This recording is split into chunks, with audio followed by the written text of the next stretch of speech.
राष्ट्रीय जनता दल के नेताओं के द्वारा हमेशा से किया जाता रहा। और जब वो ऐसा दावा करते हैं, गठबंधन में विरोधाभास दिखाई देता है। मुख्यमंत्री नीतीश कुमार जी सार्वजनिक तौर से हर मंच से 15 साल पहले के बिहार की याद दिलाते हैं। तो जब वो 15 साल पहले के बिहार की याद दिलाते हैं तो कटाक्ष किस पे करते हैं? आदरणीय लालू जी, आदरणीय राबड़ी जी के शासनकाल की ही वो याद दिलाते हैं। और ऐसे ही राष्ट्रीय जनता दल के नेता जब ये दावा करते हैं कि जब तक तेजस्वी जी मुख्यमंत्री नहीं बनेंगे तब तक बिहार का सुधार नहीं होगा, तो वो निशाना जनता दल यूनाइटेड मुख्यमंत्री नीतीश कुमार जी पर साधते हैं। हकीकत है ये गठबंधन सिर्फ एक दूसरे की महत्वाकांक्षाओं को पूरा करने के लिए ही बना हुआ है। इस गठबंधन में ना वैचारिक समानता है ना सिद्धांत है। सिर्फ एक दूसरे की महत्वाकांक्षाओं के लिए, एक दूसरे का लाभ लेने के लिए ये दोनों दल गठबंधन में है। एक दूसरे का लाभ जैसे ही पूरा होगा ये गठबंधन भी टूट जाए। मेरे मुख्यमंत्री ही नहीं सर इधर भी देखिए, बल्कि बिहार के नेताओं का दबदबा हमेशा से केंद्र की राजनीति में रहा। बिहार एक ऐसा प्रदेश है जो न सिर्फ लोकतंत्र की जननी रहा बल्कि पहले महामहिम राष्ट्रपति देने का काम भी बिहार की धरती से ही हुआ। और आज़ादी के बाद से अभी तक लेकर बड़े बड़े फैसलों में, राजनीतिक सरकारों के चयन में बिहार के नेताओं की एक अहम भूमिका रही है। ये बिहार का व्यवहार हमेशा से रहा। पर आज मुझे इस बात का अफसोस होता है कि बिहार के नेताओं, बिहार का नेतृत्व इतना कमज़ोर हो गया कि उनकी बातों को अहमियत तक नहीं दी जाती। विपक्ष के गठबंधन में जहां एक दौर था कि नीति, नेता, नीयत सब तय करते थे बिहार के नेता, ऐसे में आज की तारीख में बिहार का नेतृत्व इतने कमज़ोर व्यक्ति कर रहे हैं कि जिनकी बातों को उनके गठबंधन में अब सुना तक नहीं जाता। मेरे मुख्यमंत्री जाते हैं, इस बात को मैं झुठलाऊंगा नहीं, इस बात को स्वीकार करना होगा कि भाई विपक्षी एकता की मुहिम उन्हीं ने शुरू की थी। भले अपनी महत्वाकांक्षा के लिए की थी, दरवाजे दरवाजे गए थे, प्रदेश प्रदेश गए थे, भले उसके पीछे सोच ये थी कि वो प्रधानमंत्री बने। पर आज जब ये तमाम विपक्षी दल के नेता एक साथ हुए हैं तो मेरे मुख्यमंत्री की बातों तक को सुनना वो ज़रूरी नहीं समझते। उनके सामने दूसरे नेता का नाम सामने आता है, इनके तमाम सुझावों को अस्वीकार किया जाता है। इसी का परिणाम है 2-2 बैठकों से मेरे मुख्यमंत्री नाराज़ होकर वापस आए।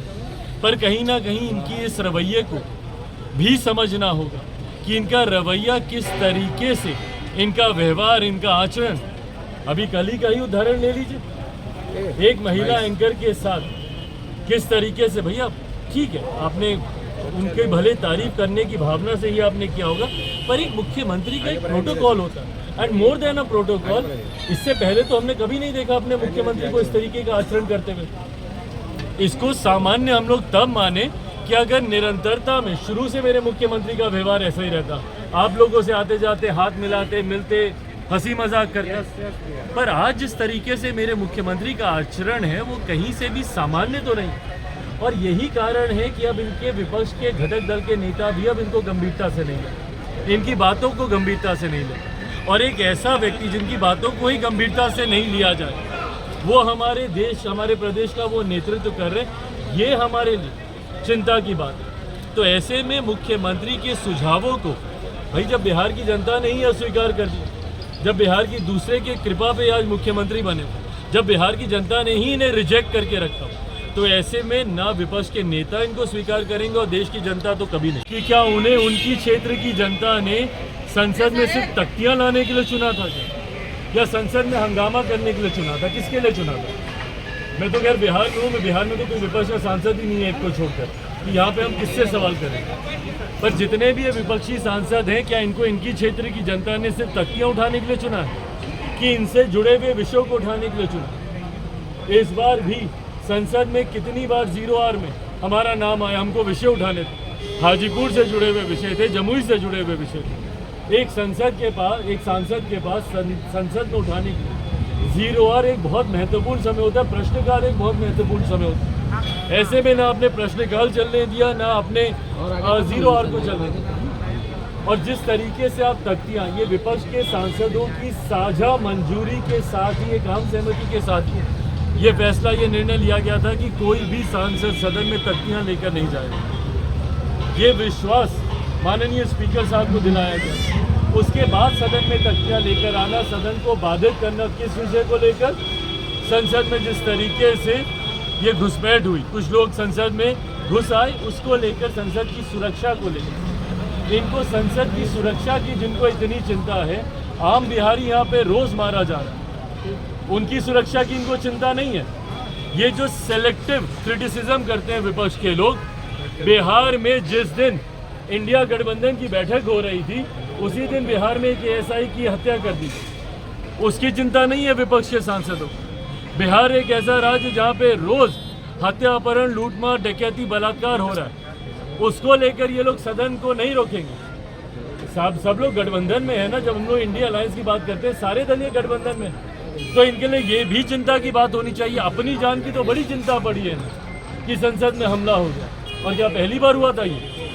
इससे पहले भी कई बार संसद में इस तरीके का हमला हुआ है, पर उस वक्त तो सदन को इस तरीके से बाधित नहीं किया गया। ये एक सोची समझी रणनीति के तहत ये किया गया।